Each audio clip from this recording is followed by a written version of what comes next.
Jenny had always adored Valentine's Day. From the moment the calendar flipped to February, her heart would flutter with anticipation. It wasn't just about the chocolates or the flowers, though. Of course, those were lovely, but it was the idea of love. The idea that someone could care for you so deeply that they'd go out of their way to show you. It wasn't about grand gestures either. It was the small, intimate moments. She had a collection of tiny love notes from past years, scraps of paper with sweet words, handwritten in messy ink, signed with a kiss. She treasured those little things. This year, though, was different. Jenny was excited for Valentine's Day, not just because of her love for the holiday, but because she was spending it with Tom. Tom was the one, or at least she believed he was. He was sweet, kind, and had always made her feel special in a way no one else ever had. She'd been dating him for nearly a year now, and this would be their first Valentine's Day together. Everything was falling into place. "I'm going all out," she said to herself in the mirror that morning as she twirled in her best red dress. The lace detail, the way it hugged her figure just right, it was perfect. She had spent hours getting ready, doing her makeup meticulously, and making sure every strand of hair fell into place. This was her night. She'd been waiting for a text from Tom all day. He had mentioned they'd meet at the fancy Italian restaurant downtown, but there hadn't been any updates yet. Maybe he was planning a surprise. Jenny smiled, imagining the look on Tom's face when he saw her. At the restaurant, she arrived early. She couldn't help it. The excitement and nervousness bubbled inside her, urging her to get there ahead of time. The city streets were lined with couples, hand in hand, exchanging loving glances. The cold winter air nipped at her cheeks, but the thought of Tom warmed her. The restaurant was dimly lit, the soft flicker of candlelight adding an air of romance. As she walked in, the host greeted her with a warm smile. "Right this way, miss." She followed him to the back, where they had a private booth prepared just for them. But as she entered, something felt. The hair on the back of her neck stood on end, a slight chill in the air that didn't belong in the cozy warmth of the restaurant. "Tom?" she whispered under her breath. She looked around. There was no sign of him, but her eyes caught a bouquet of deep red roses sitting on a table by the corner. They were beautiful, perfectly arranged, their petals soft and fragrant. The card was placed beside them, no name, just a few words scribbled in a smudged, jagged handwriting. The ink looked wrong. "I'm always watching, Jenny." Her heart dropped to her stomach. The words weren't written like any ordinary message. The red ink wasn't just vibrant, it was almost too red, as if it had been freshly drawn, as if it hadn't dried yet. The smudges and imperfections in the writing felt unnatural, almost sinister. Jenny's hands shook as she pulled out her phone. She quickly typed a message to Tom. "Where are you?" No response. She sent it again. Still nothing. She couldn't help the sense of panic rising in her chest. Maybe it was a prank, one of her friends messing with her, but the message felt too real, too deliberate. She shoved her phone back into her purse and sat down at the table. She glanced around, trying to shake the uneasy feeling that had settled over her. A waiter approached and handed her a glass of wine, his face polite but distant. Jenny forced a smile, trying to calm herself. She didn't want to jump to conclusions. It was probably nothing. Just a weird coincidence. But as she looked into the glass of wine, something caught her eye, a tiny dark lock of hair floating in the liquid. Her stomach churned. Her breath caught in her throat as her mind raced. Who would do this? She stood up abruptly, nearly knocking over the wine glass, and rushed to the restroom. Her heart thudded painfully in her chest. Every step felt heavy, like she was moving through thick mud. She had to get out of here. She needed to call Tom, to hear his voice, to know that everything was fine. But when she stepped into the bathroom, things only got worse. The mirrors were fogged over, the condensation so thick she could barely make out her reflection. Her breath came out in short bursts, mingling with the steam. But then she saw a message scrawled in the mist, as if someone had written it with their finger. "I know where you live. I'll be waiting for you there." Jenny's heart hammered in her chest. She didn't know what to do, who to trust. The hairs on her arms stood on end as she backed away from the mirror. A cold sweat formed on her brow, and her legs felt weak beneath her. Was this some sick joke, or was it real? "Jenny?" The voice was soft, tentative from the door behind her. Jenny spun around, startled. It was Tom. He stood in the doorway, looking a bit frazzled but mostly relieved. His face softened when he saw her. "I'm so sorry I'm late," he said, stepping forward. "I got caught in traffic. Are you okay?" Jenny's eyes widened. She had been so consumed by the eerie messages that she had forgotten to even ask where he'd been. Her mind raced, trying to make sense of everything. Was he in on this? Had he been part of some cruel prank? But the genuine concern in his eyes told her otherwise. No, he wasn't involved. Whatever was happening, it was bigger than just a prank. But who was behind it? Jenny couldn't shake the feeling that she was being watched. Her nerves were raw, each sound amplified as she and Tom left the restaurant. She tried to push it out of her mind, telling herself it was just the stress of the day getting to her. Tom held her hand tightly, and they walked together through the cold night. But even his presence couldn't make her feel safe. Once they arrived at her apartment, Tom kissed her forehead gently before leaving to head home. "I'll call you in the morning, okay? Don't let this weird night get to you. We'll have a good day tomorrow, I promise." Jenny nodded, though she wasn't sure how much of it she believed. She'd spent the evening convinced that someone was following her, and now that feeling hadn't disappeared. The apartment was quiet as she unlocked the door and stepped inside. It smelled of lavender and the faint scent of candles she'd left burning earlier. Everything seemed normal. But then, she stopped. The door to her bedroom was slightly ajar. Her heart dropped into her stomach. The air felt cold, like someone had been there recently. She crept toward the door, her breath shallow, unsure of what she would find on the other side. There, sitting on her bed, was a small stuffed teddy bear. Its button eyes stared back at her, lifeless, but it wasn't the bear that made her gasp. It was the note tied around its neck. "I'll always be your Valentine, Jenny." The words were written in the same unnerving handwriting from the restaurant card. Her hands trembled as she reached for the note, but before she could even unfold it, she heard something, a faint sound from behind her. Footsteps. And they were too close.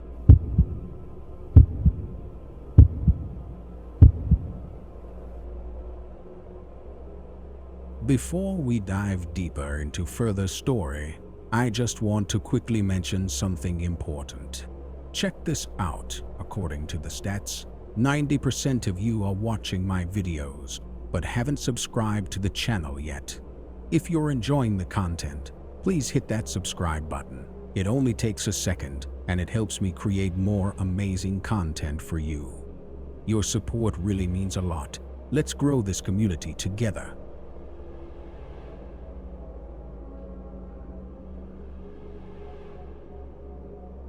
The old house on the hill had always been a source of curiosity and fear for the locals. It loomed above the sleepy town like a haunted sentinel, its crumbling walls and broken windows a testament to its tragic past. Rumors had swirled for decades, whispered from one generation to the next about the woman who had died there, about the restless spirit who could still be heard crying out on dark, cold nights. Some said she had been jilted by her lover on Valentine's Day. Others claimed she had taken her own life when he left her, forever haunted by her unrequited love. But no one truly knew the full story, not even the oldest residents. The truth of Clara's fate had been buried under layers of time and silence, and yet her name still carried weight in the hearts of those who dared speak it. The house, abandoned for as long as anyone could remember, stood like a ghost itself, shrouded in mystery. It was easy to see why people avoided it. The air around it always seemed colder, the skies darker. Yet, for those with a thirst for the unknown, it was a place that called to them, a place that promised answers, or perhaps even more questions. Liam and Sarah had just moved into a small cottage at the edge of town. They were newcomers, eager to start fresh in a quiet, picturesque village far from the hustle and bustle of city life. But Sarah, a woman of restless curiosity, found herself drawn to the story of the hilltop house almost immediately. "It's just a house," Sarah said one evening, peering out the window toward the silhouette of the mansion that dominated the horizon. "I'm sure it's nothing, just some creepy old place people like to gossip about." Liam, on the other hand, was not so quick to dismiss the stories. "No one goes near it for a reason, Sarah," he replied, a hint of apprehension in his voice. "There's no telling what might still linger there." But Sarah's fascination with the house only grew. She read about Clara and the rumors surrounding her death, the whispers of the ghost who was never at peace. It was thrilling, in a way dangerous but thrilling. "I'm going," Sarah declared one evening, her eyes gleaming with excitement. "I want to see it for myself." Liam hesitated. He knew Sarah's adventurous spirit too well. She would go, whether he joined her or not. "Fine," he sighed, "but we're going together. I'm not letting you go in there alone." Before they ventured into the house, Sarah wanted to know more about Clara. She spent hours reading old town records, speaking with the few elders who still remembered the tale. What she uncovered painted a picture of a young woman full of life and love who had been cruelly betrayed. Clara had been engaged to a man named Thomas, a charming young man who had promised her the world. They were to be married on Valentine's Day, the most romantic day of the year. It was to be a day of joy, of dreams coming true. But when Clara arrived at the chapel, Thomas was nowhere to be found. The heartbroken woman waited for hours, but he never came. Days passed, and still Thomas did not return. Clara's world, once filled with hope, crumbled into despair. She wrote him letters, each more desperate than the last, but there was no reply. Eventually, the townspeople learned the truth. Thomas had abandoned her for another woman. The heartache was too much for Clara to bear. She retreated to the old house, the one where she and Thomas had planned to live. And in the cold, lonely silence of that empty place, she took her own life. The townspeople found her body on Valentine's Day, clutching a faded photograph of the man who had promised her everything and then taken it all away. They buried Clara, but her spirit never found rest. Some claimed her ghost still haunted the house, seeking vengeance on any who dared enter. Others said she was simply waiting for her lost love to return. On a cold, moonless night, Liam and Sarah made their way up the hill. The wind howled around them, and the old house loomed in the distance like a shadow. It felt wrong, like stepping into another world, a world where time had stopped and the air was thick with sorrow. The doors of the house creaked open as if expecting them, the air inside bitterly cold. Dust clung to the walls, and the scent of decay was overwhelming. The mansion's once grand interiors were now reduced to crumbling ruins, the remnants of a life long forgotten. They wandered through the rooms, their footsteps echoing eerily in the silence. And then they found Clara's bedroom. The room was oddly preserved, as though it had been left untouched since the day she died. A broken mirror hung on the wall, its glass cracked but still intact. An old wedding dress lay on the bed, yellowed with age. It seemed as though Clara had left behind a piece of herself in this room, a memory that could never fade. "I dare you," Sarah whispered, her eyes gleaming with mischief. "Say her name. Say Clara, and see what happens." Liam, uneasy but not wanting to appear afraid, shrugged. "All right. Clara, if you're here, give us a sign."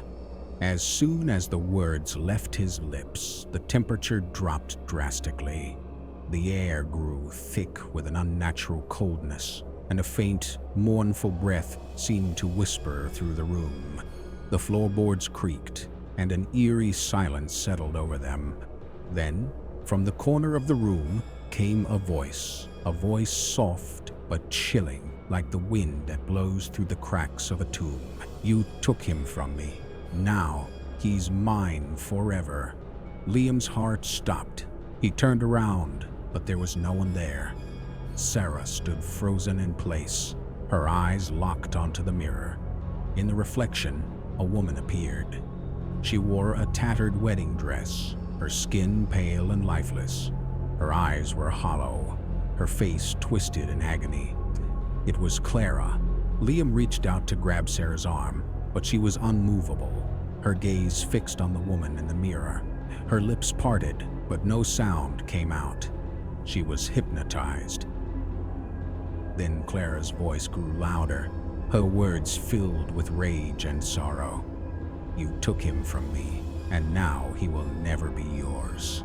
The mirror shook violently, and with a loud crash, it shattered into 1,000 pieces.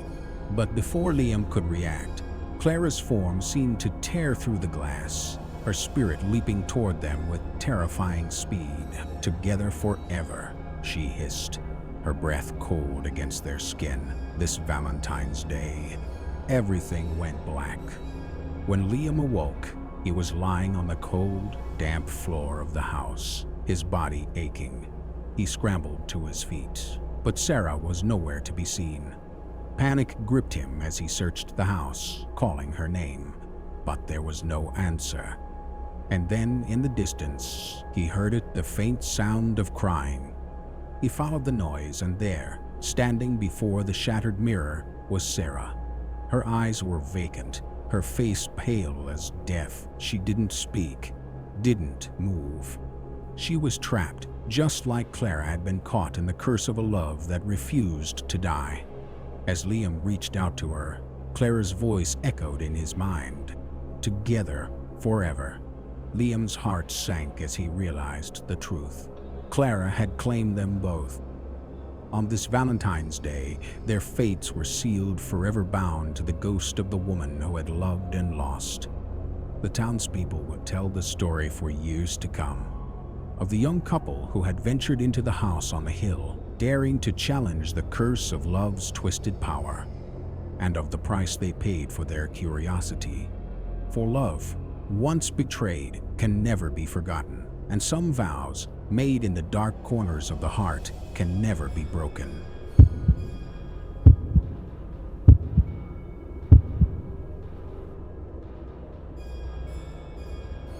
It was Valentine's Day, and Emily couldn't help but smile to herself as she gazed out the window. The snow had been falling all evening, painting the world outside in shades of white and silver. It was a night that seemed to hold so much promise. She had been with Matt for a few months now, long enough to have fallen deeply in love with him, and tonight, she knew, was going to be special. They dined at her favorite restaurant, Italian, candlelit and warm against the winter night. She laughed at his jokes, enjoyed the clinking of wine glasses, and felt the warmth of his hand in hers. Though Matt seemed a little distant during the meal, Emily could not help but think it was just nerves getting the better of him. But, on the other hand, he was often rather nervous when it came to displays of affection. She had let this slide, thinking of it as a part of his personality. It wasn't until they went out into the chill of the frosty night to take a stroll through the park that she felt an almost otherworldly unease begin to creep into the air. The atmosphere felt almost more substantial than usual, more heavy somehow. The world was holding its breath, but it was only the quiet calm of the snowfall, the stillness of a winter evening, she tried to convince herself. "Something feels different tonight," Emily said softly as they walked side by side, her breath rising in little puffs of mist. Matt glanced at her, his eyes flicking to hers for only a moment before quickly shifting away. "Yeah, maybe it's the weather." Emily frowned, noticing the tightness in his voice. She reached out and touched his arm, squeezing it gently. "Are you okay? You've seemed kind of off tonight." Matt offered a forced smile. "I'm fine. Really just tired." The response felt hollow, and the pit in Emily's stomach deepened, but she didn't push further. Instead, she wrapped her arms tighter around herself as they continued their walk through the park, the snow crunching beneath their feet. The park was empty, save for the two of them, the trees standing like silent sentinels in the night. When they arrived at her apartment, Matt had stopped just outside the door, looking remarkably hesitant. Emily unlocked the door and moved inside, feeling more apprehensive than she had been all night. She flipped the light, moved towards the kitchen to set her purse down. "I have something for you," Matt said quietly from behind her. Emily turned to face him, a smiling curve playing at her lips. "A surprise for Valentine's Day." Matt nodded and pressed into her hands a small, intricately wrapped box. Her heart skipped a beat, the excitement rolling back into her. Emily untied the ribbon and peeled away the paper from the little dark wooden box, polished to a soft sheen. It was beautiful, and her pulse quickened as she imagined what might be inside. A necklace, perhaps, or a bracelet, something sentimental. She could already see herself wearing it, thinking of Matt whenever she looked at it. She opened the box slowly. Inside, nestled in velvet, was a locket.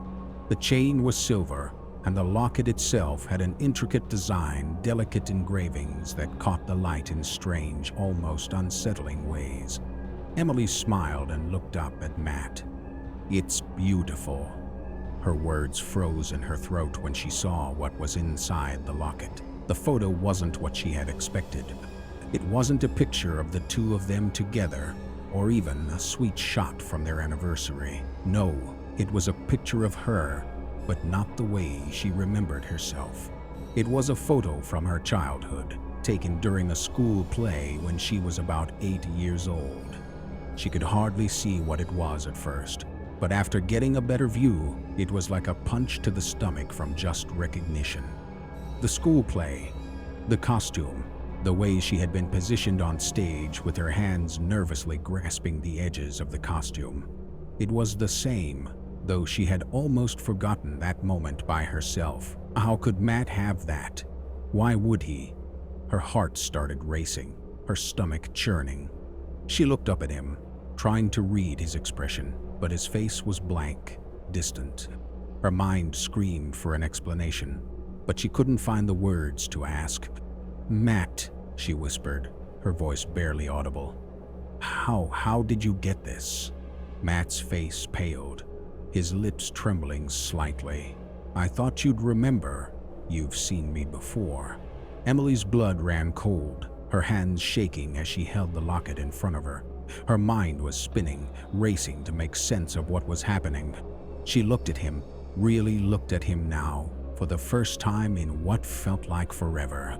There was something wrong in his eyes, a hollow emptiness that made her feel like she was staring at a stranger. "Who are you?" she whispered, her voice trembling. "Who are you, really?" Matt's expression didn't change. He stepped back, his face still pale, and his mouth opened to speak, but nothing came out. The silence stretched, thick and suffocating. Emily felt a cold sweat break out on her skin as the realization dawned on her. The man standing in front of her wasn't the person she had known. The room suddenly felt claustrophobic, as if the walls were closing in on her. The air was colder, sharper, and the faintest whisper of something new. Someone seemed to be following her thoughts. Her mind was a whirlwind of confusion, fear, and disbelief. This wasn't Matt. This wasn't her boyfriend. This was someone else. Someone who had been watching her for years. Her pulse raced as the horror began to seep into her bones, an icy grip tightening around her heart. She stepped back, trying to distance herself from the man who wasn't Matt, but his eyes followed her, unblinking, unfeeling. "You've seen me," he whispered again, his voice soft but with a chilling edge. "You just don't remember. Not yet." Her stomach twisted violently, and she felt the room spin around her. She struggled to breathe, trying to grasp at something, anything that could explain what was happening. But nothing made sense. Her legs felt weak beneath her, and she staggered backward, dropping the locket onto the floor. "No, no, no," she whispered, her voice rising in panic. "I don't know you. I don't know who you are." His face didn't change, but a faint smile tugged at the corners of his lips. "You will. You always do. In time." Her chest tightened as the truth settled like a weight in her gut. This wasn't Matt. This wasn't even someone she had just met. This was a stranger, someone who had been lurking in the shadows of her life, watching her, waiting for the right moment. But in an instant, the lights were flickering and dimmed with long, shadowy strokes across the walls. The temperature dropped, and Emily could see her breath fogging in the air as if it had suddenly become winter inside her own home. The door slams shut behind her with an ear-shattering bang. She screams, voice raw, desperate. She spins back, trying to get out as the room seemed to warp round her, holding it in a frigid embrace. Shadows grow inside the corners, reaching for her, pulling like they were made of living fabric.